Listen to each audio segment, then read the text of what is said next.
बेटियां घर छोड़ती हैं, घर वालों को नहीं। इस सच का एहसास उनके पास सदा बना रहता है। बस घर के लोगों को देर लगती है इस बात को समझने में। खिड़की के पास खड़ी सिमरन सोच रही थी कि भाई दूज आने वाली है, पर इस बार न तो माँ ने फोन करके भैया के आने की बात कही और न ही मुझे आने के लिए बोला। ऐसा कैसे हो सकता है? हे भगवान, बस ठीक हो सब कुछ। वह अपनी सास से बोली, माँ जी, मुझे बहुत डर लग रहा है। पता नहीं क्या हो गया, मुझे कैसे भूल गए इस बार। सास ने कहा, कोई बात नहीं, तुम एक बार खुद जाकर देख आओ। सास से आज्ञा मिलने भर की देर थी। सिमरन अपने पति के साथ मायके आ पहुंची, परंतु घर में कदम रखते ही उसे सब कुछ बदला सा महसूस हुआ।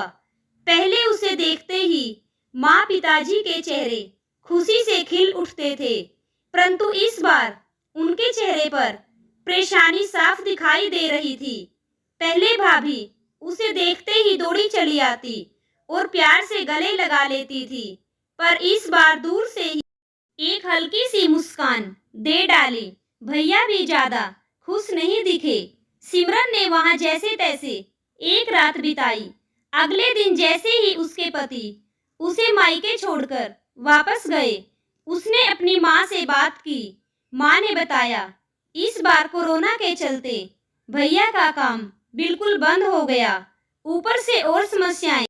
बस इसी वजह से तेरे भैया को तेरे घर भी ना भेज सकी। सिमरन बोली, कोई बात नहीं माँ, ये मुश्किल दिन भी जल्दी निकल जाएंगे, आप चिंता मत करो। शाम को भैया और भाभी आपस में बात कर रहे थे।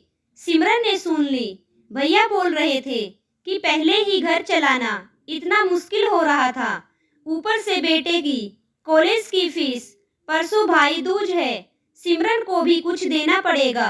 भाभी बोली, कोई बात नहीं, आप चिंता मत करो। ये मेरी चूड़ियाँ बहुत पुरानी हो गई हैं, इन्हें बेचकर जो पैसे आएंगे उनमें से सिमरन दीदी को त्योहार भी दे देंगे और कॉलेज की फीस भी भर देंगे। सिमरन को यह सब सुनकर बहुत बुरा लगा। भैया और भाभी ये क्या बातें कर रहे हैं? क्या मैं यहाँ उनको तंग करके कुछ लेने के लिए आती हूँ?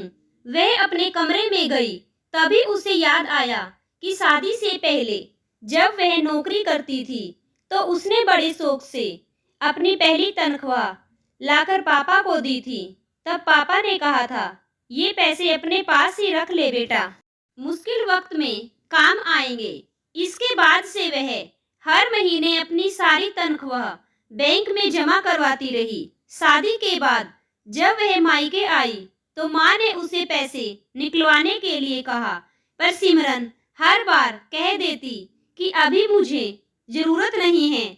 लेकिन आज उन पैसों की उसके परिवार को जरूरत है। अगले दिन सुबह ही भतीजे को साथ लेकर बैंक गई और सारे पैसे निकलवाकर पहले तो भतीजे की कॉलेज की फीस जमा की, फिर घर का जरूरी सामान खरीदकर घर वापस आ गई। अगले दिन जब भैया को टीका किया तो भैया ने भरी आंखों से उसके हाथ में 100 रुपए का नोट रखा। सिमरन मना करने लगी तो भैया बोले, ये तो शगुन है, मना मत करना। सिमरन बोली, भैया, बेटियां मायके में शगुन के नाम पर कुछ लेने नहीं, बल्कि अपने माँ बाप की अच्छी सेहत की कामना करने। भैया भाभी को माँ बाप की सेवा करते देख ढेरों दुआएं देने और बड़े होते भतीजे भतीजियों की नजर उतारने आती है। जितनी बार मायके की दहलीज पार करती हैं तो ईश्वर से उनकी सलामती की दुआएं मांगती है। जब मुझे देख माँ पापा के चेहरे पर रौनक आ जाती है, भाभी दौड़कर गले लगाती है, आप लाड लड़ाते हो तो मुझे मेरा शगुन मिल जाता है।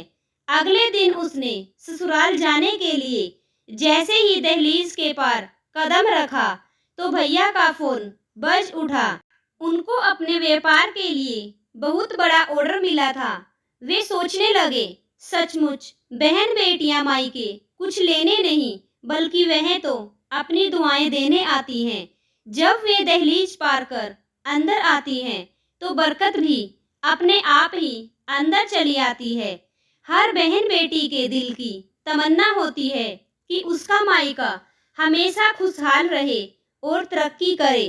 मायके की खुशहाली देखकर उसके अंदर एक अलग ही ताकत भर जाती है, जिससे वह अपने जीवन में आने वाली मुश्किलों का डटकर सामना कर पाती है। भैया की आंखों से खुशी के आंसू बहने लगे और उसने अपनी बहन को कसकर गले से लगा लिया।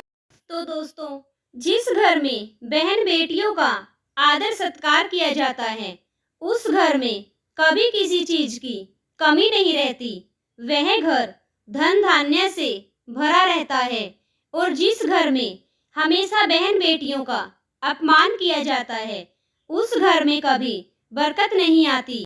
इसीलिए जब भी आपको अवसर मिले, बहन बेटियों को अपने घर जरूर बुलाएं और दिल से उनका सम्मान करें।